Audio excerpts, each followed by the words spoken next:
삼일체 하나님께서 우주 만물을 만들고 마지막 인간을 창조하신 것들은 삼일체 하나님과 더불어서 영혼 몸의 인간이 영생하면서 이 우주 만물을 다스리고자 하는 계획이었습니다. 그러나 여러분이 잘 아는 것처럼 아담과 하와가 타락함으로 말미암아 이러한 하나님의 계획은 이제 지연되게 됩니다. 그래서 일찍이 모든 걸 준비하신 하나님께서 그리스도를 여자의 후손으로 보낼 것을 작정을 하셨어요. 그런데 이런 경륜 가운데서 우리가 보게 되면요, 사실 사단이 하나님의 창조 역사에 4번에 걸쳐서 반역을 합니다. 첫 번째는 하나님이 하늘과 이 지구를 만들었을 때 사단과 악한 영들이 반역을 해요. 그래서 하나님이 사단과 악한 영을 심판하셨어요. 그것이 창세기 1장 2절에 그래서 지구가 혼돈하고 공허하고 흑암의 깊음 위에 있더라, 무저경 위에 있더라, 그거거든요.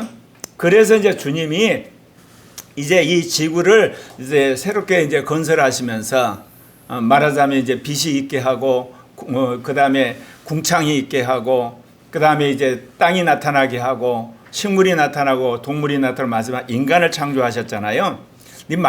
마귀가 이제 두 번째 또 반역을 하죠. 그게 뭐냐? 에덴 동산에 아담과 하와를 타락을 시키는 거예요. 근데 결국은 사단이 성공을 하죠. 그때 이제 주님 말씀드린 것처럼 이제 그리스도를 여자의 후손으로 보낼 걸 약속하는데 마귀가 또 세 번째 이제 반역을 합니다. 그 세 번째가 뭐냐? 노아 홍수 때 하나님의 아들들이 사람의 딸과 관계를 맺어서 자이언트, 신화에 나오는 거인들을 만들어 버립니다. 여기서 하나님의 아들들은 천사들을 말하는 거죠. 천사들이 사람의 딸들과 관계를 맺어서 도저히 하나님 용납할 수 없는 거인들을 만드셔서 하나님이 결국은 다 물로 사람들을 죽이고 결국은 노아 그 가족만 살려놔요. 여기서 끝나는 게 아니라 이제 또 이 노아의 그 세 아들을 통해서 셈, 함, 야벳의 족속들이 지구에 그야말로 번성하니까 마귀가 또 반란을 하죠. 그게 바벨탑 사건 4번째입니다. 그래서 바벨탑 사건을 통해서 바벨론 제국을 만들려고 그러죠. 그러니까 하나님이 다 흩어버려요. 그래서 나라와 족속과 그 다음에 지역과 방언으로 흩어지게 되는 거예요. 그때 인류의 언어가 이제 흩어져 가지고 오늘날처럼 방언이 생기게 된 거죠. 이제 그렇게 사단이 반역을 하니까 이제 하나님이 드디어 약속한 대로 인류 구속 사회의 시작을 하는데 어떤 계획을 하느냐면 하나님을 잘 믿는 민족을 만들어야 되겠다. 왜? 그 민족 가운데 메시아가 오기 때문에. 그래서 아브라함의 후손, 이삭의 후손, 야곱의 후손. 그래서 이스라엘 민족이 만들어지는 겁니다. 근데 왜 이스라엘 민족이 만들어지는 것이 필요하냐면요, 이 땅에 예수님만 오셔서 되는 게 아니에요. 예수님이 오시려면 예수님이 오게 하는 가문이 필요하고요, 예수님이 사역할 민족이 필요한 거예요. 그래서 하나님이 그 준비를 하셔서 이스라엘 민족을 출애굽해가지고 가나안 땅에 나라를 만들고 나중에는 왕국을 세웠지만 결국 타락해서 그들이 이제 심판을 받게 되는데, 이스라엘을 멸망시킨 나라가 여러분이 아는 것처럼 북이스라엘은 아수르고 남유다는 바벨론이었잖아요. 바벨론 다음에 페르시아 다음에 헬라 제국, 그 다음에 로마 제국이 들어서는데 실은 이 로마 제국이 하나님의 섭리 가운데 하나님이 세우신 나라예요. 왜 그러냐면 이 로마 제국이 나중에 예수 그리스도의 복음을 전하는 기독교를 세계화시키는 데 중요한 하나의 그 민족이 되거든요. 그러니까 로마 제국 지하에서 이제 나라는 잃어버렸지만 종교 공동체로 이제 존속하고는 이스라엘 가운데 오늘 말씀하신 것처럼 메시아를 보내기로 작정하신 겁니다. 그 이스라엘 가운데서도 신실한, 그리고 정말 주님을 깍듯이 섬기는 마리아에게 가브리엘 천사가 방문을 했습니다. 천사 가브리엘이 하나님의 보내심을 받아 갈릴리 나사렛 동네에 가셔 다윗의 자손 요셉이라는 사람과 약혼한 처녀에게 이르러서 이런 이야기를 합니다.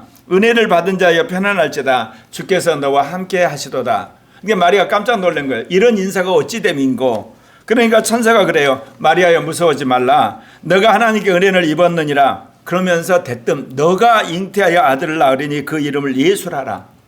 아니, 처녀한테 아들을 낳는다는 이야기를 와서 가브리엘 천사장이 하는 거예요. 이게 믿음이 있기는 하지만 이게 말이 됩니까? 예. 그러면서 그는 큰 자가 되는데 지극히 높으신 이의 아들이라 일컬을 것이요 그 주 하나님께서 조상 다윗의 왕위를 그에게 주시려니 영원히 야곱의 집을 왕으로 다스릴 자라. 그러니까 마리아가 이 말이 무슨 뜻인지 알잖아요. 아이가 태어나려면 남자와 결혼을 하고 부부 사이의 관계를 통해서 아이가 태어나야 되는데 나는 처녀인데 어떻게 아들을 낳냐 그 이야기를 합니다. 여기서. 예. 이게 천사가 뭐라고 그러냐면 성령께서 임하시면 지극히 높으신 이의 능력이 너를 덮어서 그런 일이 일어날 것이다. 그의 이름은 하나님의 아들이라 일컬라 그렇게 이야기를 합니다. 그러니까 이제 마리아 그래도 이제 뜨뜻미지근하잖아요. 어떻게 처녀의 몸으로 아들을 낳냐? 그랬을 때 이제 천사가 뭐라고 하냐? 내 친족 엘리사벳도 늙어서 아들을 뵙지 않았냐? 원래 임신하지 못한 할머니가 이 아이를 뵌 거 보면 모르냐? 하나님의 능력은 그야말로 모든 것을 하실 수 있는 분이다. 주의 능력이 임하면 너가 아들을 낳게 될 것이다. 그렇게 이야기하니까 누가복음 1장 38절에 우주적인 믿음의 반응, 마리아의 반응이 나타나요. 뭐라고 그러냐면 마리아가 이르되 주의 여종이오니 말씀대로 내게 이루어지이다. 이게 이제 마리아의 믿음이에요. 그러니까 이 마리아의 믿음 때문에 예수 그리스도가 이 땅에 인간으로 잉태될 수 있었던 거예요. 그러니까 하나님께서 아담과 하와가 타락한 이후에 이제 한 여인을 누구를 택할 것인가? 주님이 참 학수고대를 하신 거예요. 아브라함, 이삭, 야곱과 언약을 하고 모세를 통해서 이스라엘 민족을 세우고 다윗을 통해서 이스라엘 왕국을 세우고 수백 년의 세월을 흐른 다음에 이 마리아라고 하는 여인을 통해서 예수가 잉태된 겁니다. 예. 그래서 이제 이 마리아가 친족인 사가랴의 집에 찾아가니까 그의 부인 엘리사벳이 임신을 했잖아요. 두 사람이 만난 순간 이 엘리사벳의 뱃속에 있는 세례 요한이 안에 성령 충만해가지고 뛰노는 거예요. 그러니까 이 엘리사벳이 이런 이야기를 해요. 여자 중에 너가 복이 있으며 내 태중에 있는 아이도 복이 있도다. 주의 어머니가 내게 나오니 이 어찌된 일인가? 주의 어머니가 내게 나오니 어찌된 일인가? 그렇게 이야기를 하는 겁니다. 그거는 성령에 사로잡혀서 지금 사가랴가 하나님의 말씀을 대언하는 거죠. 그러면서 아이가 내 복중에서 기쁨으로 뛰놀았도다. 주께서 하신 말씀이 반드시 이루어지리라. 그렇게 이야기를 합니다. 그러니까 마리아도 이제 성령 충만해서 거기에 한마디로 그 말에 이제 또한 영적인 계시의 찬양을 합니다. 내 영혼이 주를 찬양하며 내 마음이 하나님을 내 구주로 기뻐하였으면 그의 여종의 빛처럼을 돌아보셨습니다. 그러면서 이제 우러는 나를 복 있다 일컬을 것이다. 그렇게 이야기를 합니다. 그러고 나서 이제 마리아가 석 달쯤 있다가 집에 돌아갔는데 이제 어때요? 요셉과 정혼은 했지만 아직 두 사람이 정식 결혼을 하고 통과하지 않는 상태인데 이 마리아가 임신을 해버린 거예요. 이 소식을 요셉이 들은 겁니다. 예. 요셉이 이 소식을 듣고 나서 그가 의로운 사람이고 진실한 사람이기 때문에 도저히 마리아를 자기 집에 들일 수는 없어요. 그렇다고 그래서 동네방네 소문내고 나하고 약혼한 약혼녀가 임신을 했다네 소문 낼 수가 없어요. 그 소문을 냈다가는 이제 마리아는 매간 남자하고 불륜을 저져서 임신한 것이 돼가지고 마을에 이제 어구에 끌려가가지고 돌무더기로 이게 죽임을 당해요. 그러니까 조용하게 이제 요셉이 파혼하려고 작정을 했을 때 천사가 나타납니다. 천사가 연몽하여 이르되 다윗의 자손 요셉아 내 아내 마리아 데려오기를 무서워하지 말라. 그에게 잉태자는 성령으로 된 것이다. 성령으로 잉태됐다는 것은 오늘날 우리는 너무나 잘 알고 있지만 그 당시 성령으로 잉태된 것은 무슨 개념을 알겠어요. 그러나 천사가 와서 이야기하니까 요셉도 알았습니다 하고 결혼식을 올리고 마리아를 데리고 왔는데 아이를 낳기까지 동거하지 아니했다 그렇게 이야기합니다. 그랬을 때 그 이름을 예수라 그래서 이름을 예수라 했는데 이것은 선지자 이사야로 말한 처녀가 아이를 낳을 때 그 이름을 임마누엘이라고 한 그 예수가 태어났다 그 이야기입니다. 그런데 아이가 태어날 그 시점에 그 지역에 있는 베들레헴 이 목초지에서 양을 지키던 목자들에게 갑자기 천사가 나타나서 뭐라고 이야기하냐면요. 천사가 이르되 무서워하지 말라. 보라, 내가 온 백성에 미칠 큰 기쁨의 소식을 너희에게 전하노라. 오늘 다윗의 동네에 너희를 위해 구주가 나섰으니 곧 그리스도다. 그러면서 이제 이 목동들에게 천사가 구주가 나신 걸 알리니까 그들이 깜짝 놀라죠. 그러면서 온 하늘의 천군 천사들이 이 구주 나심을 찬양하고 경배하는 겁니다. 그래서 우리가 늘 하는 이야기 있잖아요. 높은 것은 하나님께 영광, 땅에서는 하나님께 기뻐하심을 받은 사람들에게 평화로라는 이 찬양이 울려 퍼지는 겁니다.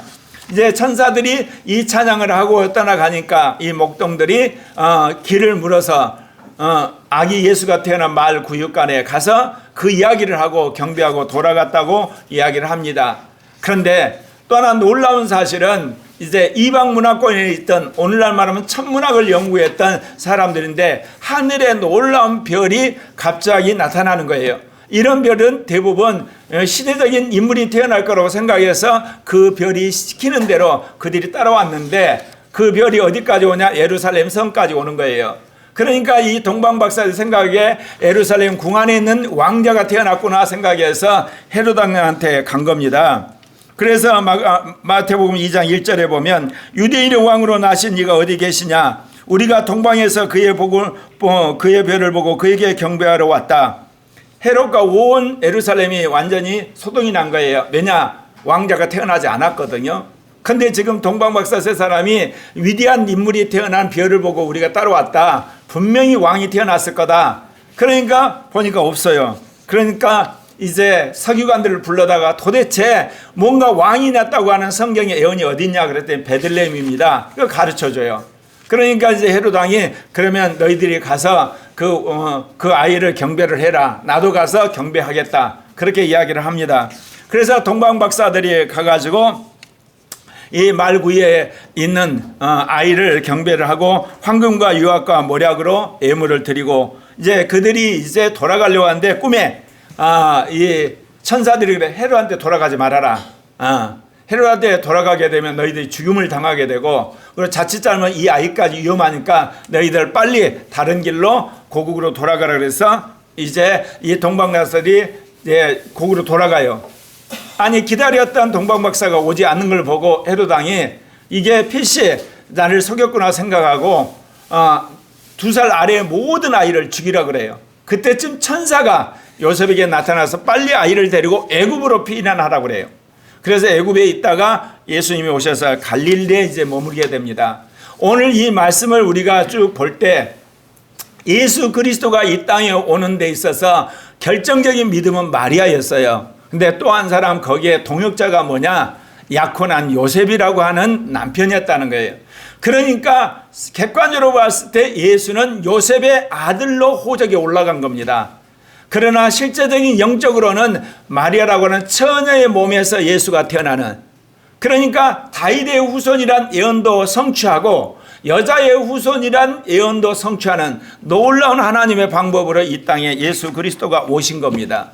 예수 그리스도가 오셨을 때 예수 그리스도의 탄생을 축하한 사람은 누굽니까? 첫 번째는 그 밤에 한밤중에 양떼를 치던 목동들이었습니다. 그리고 또 한 사람은 저 멀리 별을 보고 찾아온 동방박사들이었습니다.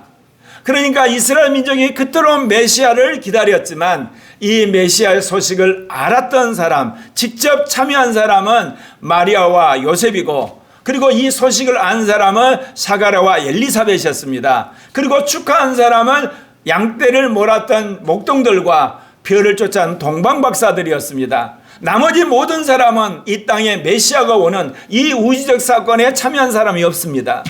나중에서 제자들이 예수 그리스도의 탄생에 대한 이야기를 듣고 이것을 우리가 말하는 복음서에 쓰게 된 것이지, 실제로 이 예수 그리스도의 탄생에 직접 관여한 사람은 마리아와 요셉, 그리고 사가랴와 엘리사벳, 그리고 목동들과 동방박사뿐입니다.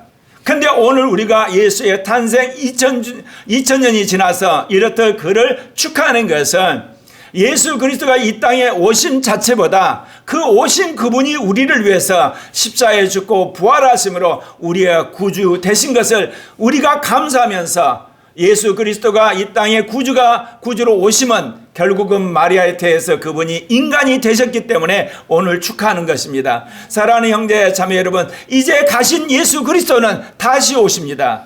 예수 그리스도 다시 오심에 있어서 여러분 축하객이 누군지 아십니까? 14만 4천의 거리가 무리가 수가 차야 됩니다. 그리고 또한 저 그리스도 휘하에서 끝까지 믿음을 지킨 거룩한 휴거하는 죄의 백성들이 마련될 때 주님이 이 땅에 지상 재림하시는 겁니다. 그래서 여러분, 초림하신 예수 그리스도가 이 땅에 오는 데는 마리아와 요셉, 그리고 샤가랴와 엘리사벳, 그리고 그 축하했던 목동들과 동방 박사들이 필요했지만, 예수 그리스도가 다시 오시는 데는 이제 에덴 동산에서부터 7년 환란 시대까지 나라와 족속과 백성과 방언 가운데서 예수 믿은 사람들 가운데서 정말 하나님이 인정하는 14만 4천의 거룩한 무리들이 충만해져야 됩니다. 또 하나는 뭐냐? 이제 그리스도를 위해서 순교한 자들과 휴거된 자들의 수가 찰 때 주님이 재림하시는 겁니다. 하나님이 고리아 교회를 세우신 이유가 있습니다. 그것은 이제 고리아 교회가 늦은 비 성령의 시대 제3의 교회를 세우고 특별히 주님의 재림을 맞이하기 위해서 나라와 족속과 백성과 방언 가운데 예수의 복음을 전하고 그들 가운데 하나님의 종 14만 4천을 산출하고 더 나아가서 주님 재림 직전에 거룩한 휴거할 백성을 세움으로 말미암아 주님의 재림을 준비하는 그런 교회요, 그런 성도가 되라 우리를 부르신 줄 믿습니다. 오늘 우리가 나가서 이제 주님의 오심을 찬양하는 크리스마스 전야 이게 행진을 하는 이유는, 우리가 이거 한 10여 년 넘게 계속한 이유는, 우리가 1년 내내 복음은 못 전해도 우리가 이 사회 가운데 그리스도의 빛으로서 뭔가 하는 일은 없지만, 주님이 이 탄생한 날 수많은 사람들이 이 땅의 쾌락과 그 다음에 그야말로 육신적인 안락 속에서 수많은 사람이 죄를 짓고 그런 육신적으로 빠질 때 예수 오심을 우리가 증거하는 증인이 되고자 이 크리스마스 전야 예배와 더불어서 우리가 행진을 합니다. 그런 의미에서 여러분, 다시 오실 주님을 생각하면서 이 땅에 마리아의 태에 잉태하신 예수, 그분을 축하하는 이 축하 잔치에 여러분이 적극적으로 참여하시고 여러분의 처음부터 끝까지 주님의 영이 함께 하심으로 천군 천사가 동행함으로 정말 신나고 그리고 재밌고 영적인 모임이 되시길 바랍니다. 기도하겠습니다.